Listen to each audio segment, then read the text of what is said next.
about? Oh, okay. So the next talking point is this.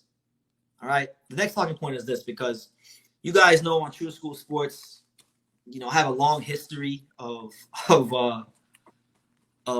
talking about Canelo Alvarez in a not so positive way, because he's a great fighter. Obviously, he's going to the Hall of Fame, as is Terrence Crawford. Like, Crawford's going to the Hall of Fame, Canelo's going to the Hall of Fame, Inoue is going to the Hall of Fame, Usyk is going to the Hall of Fame. These are the great fighters of our time. There's no doubt about it, right? But come on, man. We know Canelo Alvarez. He's been on hypocritical timing for a long time now. I hate to bring it up because the Canelo fans don't like this, but like going back to the days of Demetrius Andrade, like at 154 and 160 in particular, like when Canelo was at 154 and 160, he didn't really want to fight Demetrius Andrade. Regardless of what happened to Andrade in the Benavidez fight, he never really wanted those fights. Now, and for what, almost half a decade now, we're talking about at least 4 years, people have been screaming from the mountaintops that they want Canelo Alvarez to fight David Benavidez. Canelo Alvarez has made every excuse in the book to not fight David Benavidez, right? And he did a recent interview on Fight Hype, and he went on this whole spiel again about how David Benavidez hasn't accomplished anything. He said David Benavidez isn't even in my weight class anymore, right? Which I think is kind of hilarious, because first of all, you're talking about David Benavidez not accomplishing anything. You are literally fighting the weakest champion in the entire sport of boxing, with all due respect to William Scull. If you were to rank every single champion in every single weight class in boxing, William Scull would be amongst the bottom 3 in boxing. William Scull, when he won his world title, he fought Vladimir Shishkin. Vladimir Shishkin is a solid fighter. He fought Vladimir Shishkin in Germany, which is the hometown of his promoter, Argon Sports. They won the purse bid, so they got the fight in their home turf. It was a close fight that some people thought Shishkin won, and he got the benefit of the doubt with the decision, right? If you go back and you watch that fight, William Scull proved to be a front runner. He was strong for about 4.5 to 5 rounds, and he was blowing out of his ass from round 6 to 12, all right? He's not anything special. He was Canelo's mandatory as early as April of last year. Canelo Alvarez dropped the belt on purpose so that he could squeeze an extra payday and an extra fight out of this whole situation. He dropped the belt, avoided fighting William Scull, who was his mandatory, to fight Edgar Berlanga, which was another cherry pick, all right? Made a bunch of money because it was Mexico, Puerto Rico, and now he's fighting William Scull. So, look, I've joked around before because I said that Canelo Alvarez is trolling boxing. It's one of the greatest troll moves of all time. He's not really doing anything significant to become undisputed, because all he did was drop his belt and then cherry pick the guy who won the belt, who's not a top upper echelon fighter, right? So he's cherry picking William Scull. This is probably one of the worst undisputed fights in the history of boxing, and that's not even like hate. You guys tell me what's a worse undisputed fight in boxing than this? I mean, you had Naya Inoue versus Paul Butler, which was pretty lopsided. You had Terrence Crawford versus Julius Ndongo, which was pretty lopsided. But I would put this one up there amongst those two fights in the recent years as the biggest mismatched undisputed fights in boxing, right? So there's that. So he said that David Benavidez hasn't accomplished anything. When David Benavidez is the youngest super middleweight champion in box history, David Benavidez has, he beat Caleb Plant, who Canelo also fought. He beat the guy Canelo avoided for almost 10 years in Demetrius Andrade. He beat Canelo's sparring partner, Alexander Gvozdyk. And then he's beating plenty of guys, right? He beat plenty of guys, and he beat plenty of guys in the sport. As of late, he probably one of the best. He's on one of the best runs in boxing right now, David Benavidez.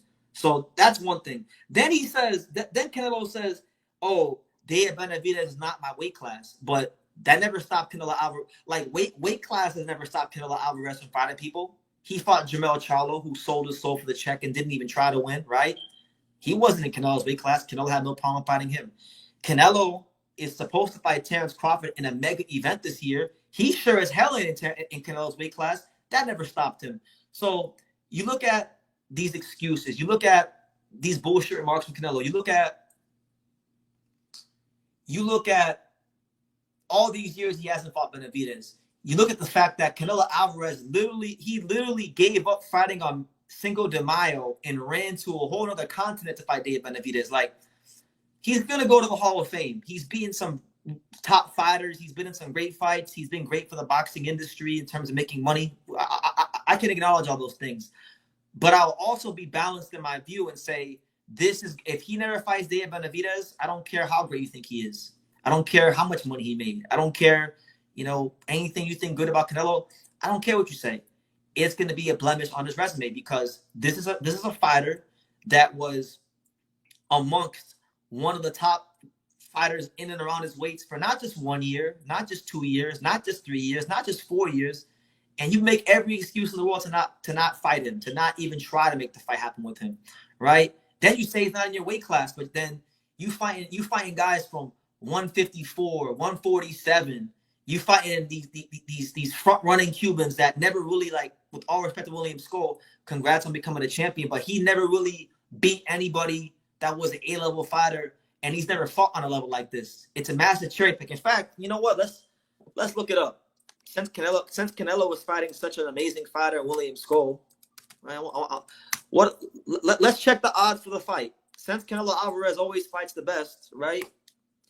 Let's check the odds for the fights. Let's not be haters, because I know when I clip this video and I clip this segment, the Canelo fans that only show up here when I have anything, bad to say about Canelo, they say, "Oh, this guy's a Canelo hater," right? So, as an internationally known, world known Canelo hater, let's look at the odds, because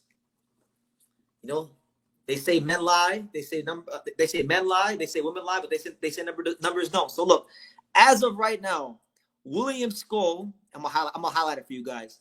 William Scull is a plus 1360, a plus 1,360, which means he's damn near a 14-1 underdog. Canelo Alvarez out here fighting 14-1 underdog. He's a minus 3,000.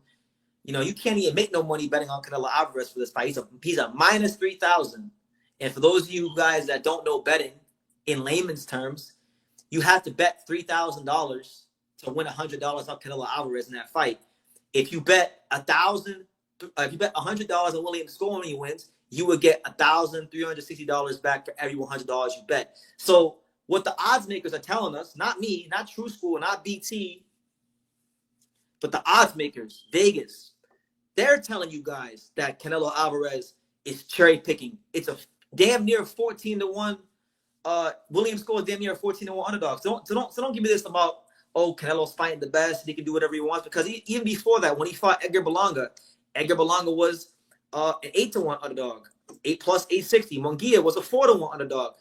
Canelo Alvarez hasn't been fighting top guys for quite a long time now, and he gets away with it because he has a big core fan base and he makes a lot of money for the boxing industry. But yeah, like, if there was ever a fight that he should make, it's the Dave Benavidez fight. But it's his prerogative. As he says, he can do whatever he wants. So he can do whatever he wants. Fair play. Do what you want. Enjoy your money. You're gonna go to the Hall of Fame one day. There's no refuting or disputing that. But just because you can do whatever you want, it doesn't mean you're free from criticism. It doesn't mean you're above criticism, because no fighter is above criticism. No fighter is exempt from having their resume or like what they're doing in their career criticized, right? Not Canelo, not Crawford, not Usyk, not Inoue, not Tyson Fury.